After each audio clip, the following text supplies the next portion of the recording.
नाशिक वाचवा, नाशिक वाचवा, नाशिक वाचवा। श्री गंगा गोदावरी नदीच्या तीरावर व परिसरामध्ये मोठ्या प्रमाणावर सुशोभीकरणाच्या नावाखाली बांधकाम चालले आहे। सदरचे सुशोभीकरण करण्याची मागणी कोणाची होती? स्मार्ट सिटी कंपनीच्या कार्यकक्षेत सदरचे काम येते का?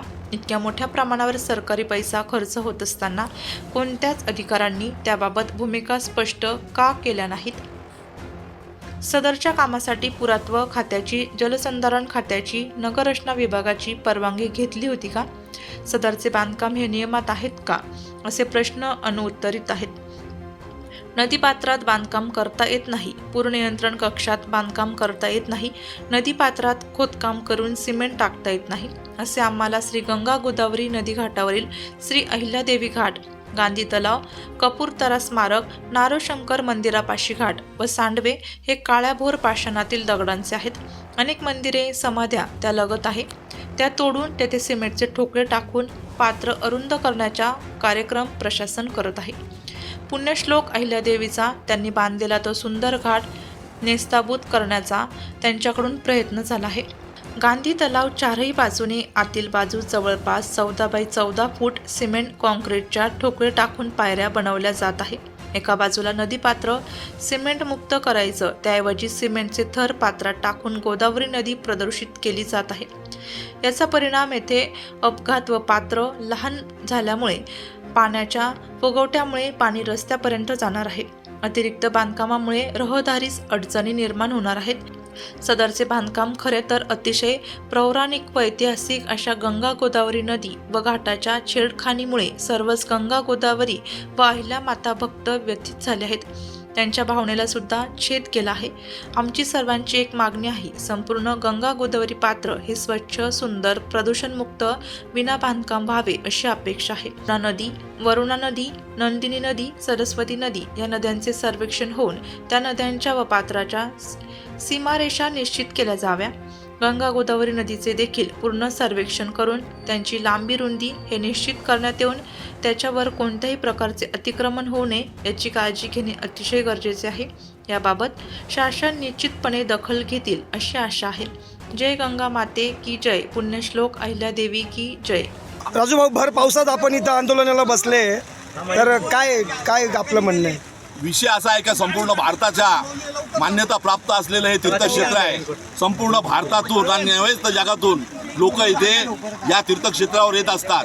इथे पेशव्यांनी आणि अहिल्यादेवींनी हे घाट बांधलेले आहे आणि इतके सुंदर घाट आहे आणि या सुंदर घाटाचं सौंदर्यीकरण लुप्त करण्याचं काम काही ठेकेदारांच्या माध्यमातून शासनातले काही अधिकारी करतायत, त्याचा धिक्कार करण्यासाठी आम्ही जमलेलो आहोत। हा जो घाट आहे हा अतिशय सुंदर आहे आणि आज सिंहस्थाच्या पार्श्वभूमीवर इथलं सौंदर्यीकरण चांगलं व्हावं, मोठं नीटनेटक्या सुविधा व्हाव्या त्याकडे दुर्लक्ष करून कारण नसताना हे गंगा पात्र, हे घाट, अहिल्यादेवी घाट असेल, रामकुंड असेल, लक्ष्मण घाट असेल आणि सीताकुंड असेल, या कुंडांमध्ये गांधी तलाव असेल, इथे सिमेंट कॉन्क्रीटचे ठोकळे टाकून हे पात्र अरुंद करण्याचा घाट चाललेला आहे आणि चांगले जे काळ्या पाषाणातले दगड आहे ते काढून आज तिथे कुठेतरी ते सिमेंटचे टोकळे टाकले जात आहेत। हे अतिशय वेदनादायी आहे आणि म्हणून या शहराच्या सौंदर्याला जर कोणी नाक खुपसत असेल आणि सौंदर्य नष्ट करण्याचा प्रयत्न करत असेल तर त्या ठेकेदारांच्या, त्या कंपन्यांचा आणि शासनाचा आम्ही धिक्कार करीत आहोत। नाशिकच्या सौंदर्याला आम्ही काळ भासू देणार नाही आणि नुसता हा उद्रेक इथपर्यंत थांबणार नाही तर हा उद्रेक भारतभर करेल। कारण अहिल्यादेवींनी स्वकष्टातून बांधलेले हे जर दगड उचकवण्याचा कोणी प्रयत्न करत असेल तर उचकवण्याला आम्ही आज इशारा देऊ शकतो। काही आंदोलन लहान राहणार नाही, आंदोलन मोठं होईल। कृपा करून शासनाने याची दखल घ्यावी आणि हे जे बांधकाम आहे हे ताबडतोबीने थांबवावं आणि माझ्या नाशिकच्या सौंदर्याला नख लावू नये। पासून या स्मार्ट सिटीने इथे इतका अस्मार्टनेस केलेला आहे। स्मार्टनेस म्हणजे काय हो? आमच्या भारताची संस्कृती पुसून, आमच्या भारताचं अस्तित्व पुसून यांना कुठलाही अभ्यास नसताना हे जे स्मार्ट सिटी करतात, दुसरी जनतेचा आमचा पैसा, जनतेची दिशाभूल करून आज मी गेल्या 5-6 वर्षापासून मी आणि आम्ही सर्व पंचवटीकर, नाशिककर, इथे आमचे जमलेले सर्व नेतेगण, हेमलताताई आहे, स्वातीताई आहे, माझे बंधू विनायक दादा आहेत, वसंत गीतेजी आहेत, उद्धव पवार, आमचे लढणारे विनायक दादा राऊत आणि सर्व सर्व माझ्या बागुलताई आहेत, सर्व साधू संतगण आहेत, प्रमोद नाथेकर हे पहा हे सर्व आंदोलन करते आहे. खेदाची गोष्ट ही आहे की गंगा गोदामाईसाठी आणि देवी अहिल्यादेवी होळकरांसाठी आज लढा द्यावा लागतो, आज कोर्टासाठी न्याय मागायला जावा लागतो, देवासाठी. या गोष्टींचा सर्वजण आम्ही निषेध व्यक्त करतोय. दुसरी गोष्ट 4 ठेकेदार भामटे ज्यांनी स्मार्ट सिटीवर कोणी 4 अधिकारी भामटे घेतलेले होते, त्यांनी पूर्ण नाशिक शहराचा गोदाघाटचा जनतेच्या पैशाचा चुराडा केलेला आहे. आज रामसेतू पूल वाचवण्यासाठी रामसेतू पूल बचाव समिती गेल्या 5 वर्षापासून लढतोय. गोदाघाटला कुठेही उठायचं, तोडायचं, फोडायचं. अहो, मी गंगा गोदावरी बोलते, मी अहिल्यादेवी होळकर बोलते. कुठल्याही जमिनीला खिळा ठोकणं सुद्धा ही मोठी इजा आहे. अकॉर्डिंग टू आर्किओलॉजी ऍक्ट आणि भूमीच्या नियमाप्रमाणे कुठल्याही जमिनीला खिळा ठोकणं सुद्धा महागुन्हा आहे आणि पुरातन वस्तू या जतन केल्या पाहिजे. भारताचं अस्तित्व, भारताची सर्व काही जो अभ्यास आहे तो पूर्ण सिव्हिलायझेशन मध्ये, पूर्ण जगामध्ये आपली त्याला मान्यता आहे. आणि आर्किओलॉजी प्रमाणे आज आर्किटेक्टचा जो अभ्यास आहे, भारताचे जे वाडे किंवा या पुरातन इतक्या मजबूत वस्तू कशा जिवंत आहेत याचा अभ्यास आर्किटेक्ट मध्ये ठेवलेला आहे. आर्किओलॉजीचा कुठलाही यांनी परमिशन न घेता जे घाटाची तोडफोड करतात, आमच्या गंगेशी जो हा खेळ चालवलेला आहे, सर्व नाशिककर आणि तमाम हिंदू धर्म, तमाम भारतीय जनता पार्टीशी यांनी जो हा खेळ चालवलेला आहे तो थांबवला पाहिजे. हे स्मार्ट सिटीचे लोक यांनी, आपण सर्व जनतेने त्यांना उद्या आबरचा विनायक दादा, वसंत गीते, हेमलताताई जाब विचारला पाहिजे. हा आमच्या कष्टाचा पैसा यांना टॅक्स मधून जातो, हे एसीच्या ऑफिस मधून आमच्या या गरीब लोकांचे सगळे टॅक्सचे पैसे अशी उडवाउडव करतात. आणि कोण त्या काळामध्ये त्यांनी स्वतःच्या संपत्तीचे 16 कोटी रुपये, हा जो धार्मिक लोक आहेत, जो हिंदू समाज आहेत, हा ज्या धार्मिक स्थळावर जातो त्यांची राहण्याची व्यवस्था झाली पाहिजे, तिथे त्यांना घाट बांधला गेला पाहिजे, तिथे त्यांना बारवा केला पाहिजे, अन्नछात्र बांधले पाहिजे, धर्मशाळा बांधले पाहिजे. हा दूरदृष्टी ठेवून त्यांनी त्या ठिकाणी संपूर्ण भारतामध्ये विविध ठिकाणी विविध धार्मिक स्थळावरती त्यांनी काम केलेलं आहे. आणि त्यापैकी आपलं पवित्र गोदावरी नदीच्या काठी त्यांनी आपल्या मागे जे दिसतं काशी विश्वेश्वर मंदिर, हे 1740 मध्ये अहिल्यादेवी होळकरांनी बांधलेलं आहे. आजही त्या मंदिरावरती कोनशिला आहे. हा जो संपूर्ण घाट आहे, हा उत्तरेपर्यंत नदीच्या काठापर्यंत अहिल्यादेवी होळकरांचा घाट आहे, हे त्यांच्या गॅझेट मध्ये आहे. सुप्रीम कोर्टाचा निकाल लागला 13/7/2022 मध्ये. देशामध्ये ज्या ज्या ठिकाणी अहिल्यादेवीची संपत्ती आहे, प्रॉपर्टी आहे, त्या संपत्तीचा कोणीही कुठल्याही प्रकारची तोडफोड करू नये, तिथे हात लावू नये, असा सुप्रीम कोर्टाचा निर्णय आहे.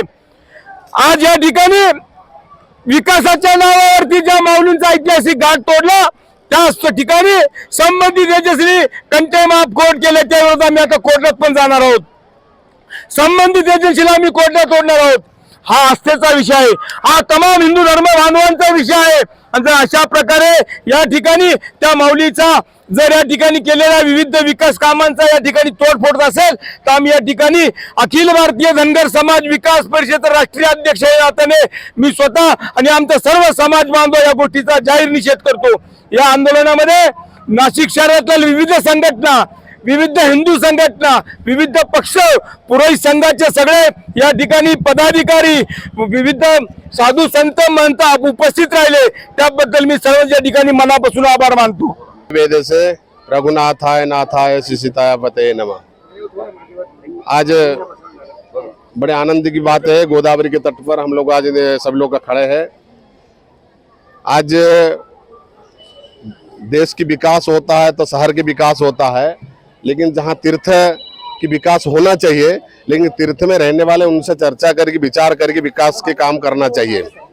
और दूसरी बात, आज कुंभ मेला 2027 में आने जा रहा है, तो ये कहीं यहाँ कहीं बांधकाम बनता है, बड़े ऊंचा ओटा बनता है, तो अपने साधु संत जब स्नान करने के लिए आना है, क्योंकि हम लोग ये जो सब्जी पाटागढ़ में वहाँ पर गाड़ी, हमारे अखाड़ा की गाड़ी वहाँ रुकता है, हमारे ध्वज निशान के साथ साधु संत यहाँ से पैदल रामकुंड में आते हैं। अब यहाँ कहीं ऐसे ऊंचा कुछ इमारत बने, चाहे उसको तोड़ फोड़ करे, तो आने वाले हमारे साधु संत के लिए परेशानी होगा। इसलिए मैं प्रशासन से ही अनुरोध करूंगा, कोई भी काम विकास करना है, रामकुंड में हो चाहे कपिला संगम तक हो, कोई भी विकास करना है, स्थानीय साधु संत पूरे संघ स्थानीय नागरिक से थोड़ा चर्चा करके विचार विमर्श करके करना चाहिए। और ज्यादातर की कुंभ मेला आ रहा है, कुंभ मेला को ध्यान रखते हुए अखाड़ा परिषद, अखाड़ा के प्रतिनिधि की कम से कम चर्चा करके प्रशासन काम करता है। ठीक है, सरकार तरफ से सुशोभीकरण के लिए आया है, लेकिन सुशोभीकरण के नाम पे आने पुराने वस्तु को मिटा देना ये कहीं अच्छा नहीं होगा, क्योंकि जो नासिक की पहचान है, जो नासिक की ये रामकुंड के नाते सब जगह विकास के मतलब पूरा विश्व जानता है, तो आप अपने उसको मिटा दे तो उसके रहेगा क्या फिर। इसलिए मेरा अनुरोध है प्रशासन के, प्रशासन पैसा लगा है वो विकास करे, लेकिन स्थानीय के साधु संत पूरे संघ स्थानीय के नागरिक को विश्वास में लेके काम करे तो अच्छा ही होगा। और ये कहीं गलत काम ये करते हैं तो आगे हमारे साधु संत आणि आखाडा परिषद इसका विरोध करेंगे, क्योंकि ये हमारे साई स्नान या नाशिककरांनी या आंदोलनामध्ये हे एकी दाखवलेली आहे, सर्व पक्षाचे लोक, सर्व संघटनांचे लोक, कारण की सरकार किंवा लोकप्रतिनिधी हे कायम नसतात, 5 वर्षांनी ते बदलले जातात, परंतु आपल्याला नाशिक आणि हे तीर्थक्षेत्र हे आपलं वैभव आहे, हे आपल्याला पिढ्यानपिढ्या कायम ठेवायचं आणि ही जागतिक देणगी आहे। जगातून या ठिकाणी लोक येतात। सर्वात पहिल्यांदी आपण या ठिकाणी गंगेच्या पात्रात उतरणार आहे, गंगेची पूजा करून गंगेला मागणार आहे की या देवी सर्व भूतेषु शक्ती रूपेण संस्थिता, नमस्तस्यै नमस्तस्यै नमस्तस्यै नमो नमः, आपण गंगेची प्रार्थना करणार आहे। आणि सर्वांचं अभिनंदन मी या ठिकाणी अशासाठी करतो की आपल्या जन्मताचा रेटा पाहून स्मार्ट सिटीने काल रात्री तातडीने पत्र पाठवलं सर्वांना आपल्याला, आणि नाशिक महानगरपालिकेने तातडीने पत्र पाठवलेलं आपल्याला किंवा या बांधकामातून आम्ही आमचा भाग काढून घेतो, आम्ही हे बांधकाम करत नाही।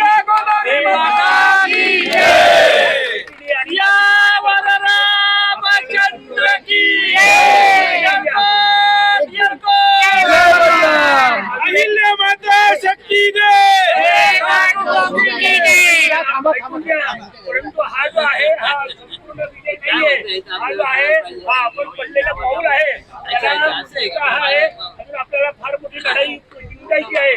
सरकारने हा आदेश किंवा काही दिले असेल तर ते रद्द करा। त्याचबरोबर पाटबंधारे घाटाने आम्हाला सांगितलं की आमची परवानगी नाही, महानगरपालिकेने सांगितलं आमची परवानगी नाहीये, या सर्व घाटांच्या बिगर परवानगी शिवाय हे धाडस कोण करतं। राजेंद्र बागुल।